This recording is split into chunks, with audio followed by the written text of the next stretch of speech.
Hello, happy Valentine's day. তো সবাই তো সবার গার্লফ্রেন্ড বয়ফ্রেন্ডকে গিফট করে। আজকের ব্লগটা একটু ডিফারেন্ট, আমি আমার মাকে গিফট করব। তো চলো, আমার গিফট এসে গেছে, আমি তো ভীষণ হ্যাপি। তো মাকে সারপ্রাইজ করব আজকের দিনে। তো দেখো মায়ের রিয়াকশান কি, চলো দেখে নিই। আমি তো চুপি চুপি, মা কিচ্ছু জানে না। তো চলো।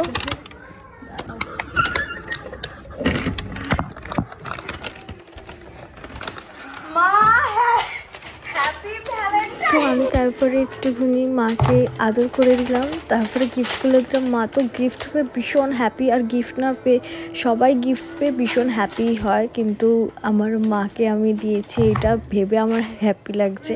তো তোমরা কারা কারা এরকম গিফট করো? আমি তো মাকে করতেই থাকি। তারপরেই মা ওপেনিং করে নিচ্ছে।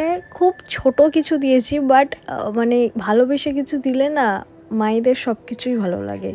তো দেখো গোলাপটা কি সুন্দর। আমি ফার্স্ট টাইম ব্লিঙ্কিটা অর্ডার করলাম, বাট আমার ভীষণ ভালো লেগেছে। আমি একটা কুকিজ অর্ডার করেছিলাম, একটা আইসক্রিম অর্ডার করেছিলাম মায়ের, যেগুলো একটু ফেভারিট টাইপ, আমি সেগুলো দেওয়ার চেষ্টা করেছি। একটা চকলেট দিয়েছিলাম।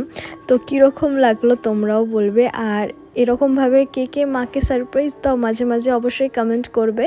তো আজকের ব্লগটা ভালো লাগলে লাইক, কমেন্ট আর শেয়ার।